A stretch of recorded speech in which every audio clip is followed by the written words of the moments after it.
एक छोटे से गांव में जहां सुबह की धूप हल्की हल्की खेतों कर पड़ती थी और मिट्टी की खुशबू हर कोने में फैलती थी, वहां श्यामलाल नामक एक गरीब किसान रहता था।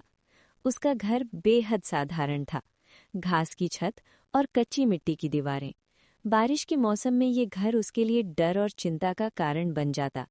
हर बार जब आसमान में काले बादल मंडराते, श्यामलाल का दिल डर से भर जाता।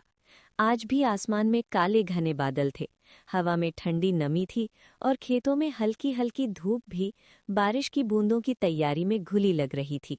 पिताजी, बाहर देखो, काले बादल आ गए हैं। मेरा दिल तेजी से धड़क रहा है। क्या होगा अगर इस बार हमारी छत और दीवारें झुक जाएं? बेटी, डर तो मुझे भी लग रहा है, पर अब हम क्या कर सकते हैं?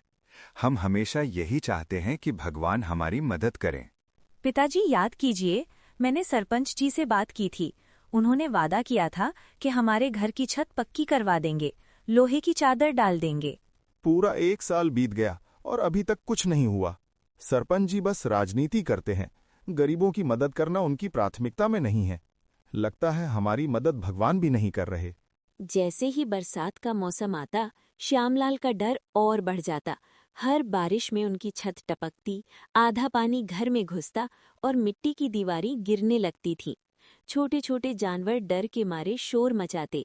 पुष्पा की छोटी बहन रोती। घर का फर्श गीला और फिसलन भरा हो जाता। पिताजी, चिंता मत कीजिए, एक बार फिर सरपंच जी से बात करके देखिए, शायद अब हमारी मदद कर देंगे।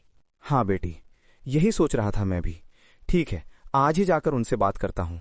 श्यामलाल ने अपनी धोती ठीक की, हाथ में छोटी झोली ली जिसमें कुछ पैसे और दस्तावेज थे। वो सरपंच के घर की ओर निकल पड़ा। रास्ते में खेतों की मिट्टी गीली थी, बारिश की बूंदें हल्की हल्की गिर रही थीं और हवा में ताजगी फैल गई।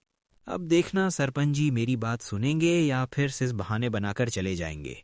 श्यामलाल सरपंच के घर पहुंचा। सामने बड़ी सी हवेली थी, लोहे की छत और पक्की दीवारें। इसके विपरीत उसका घर कच्चा और कमजोर था।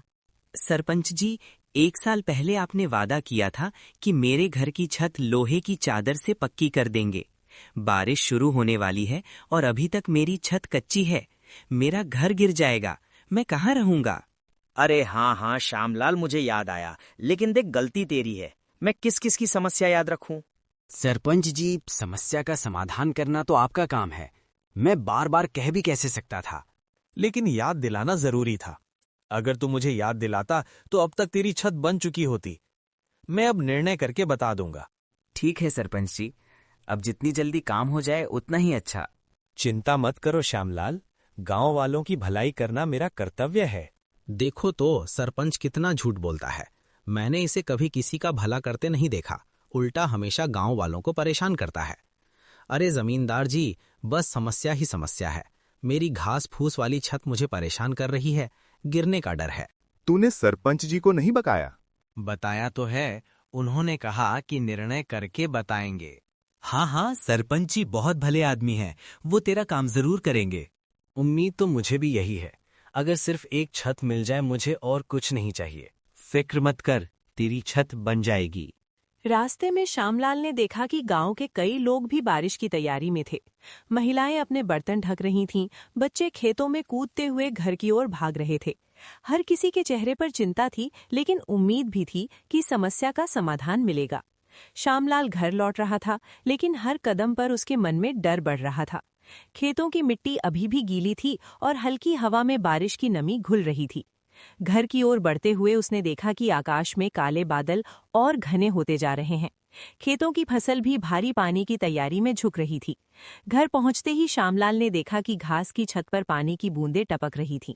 कुछ जगहों से पानी की धार गिर रही थी और मिट्टी की दीवारें हल्की हल्की हिल रही थीं।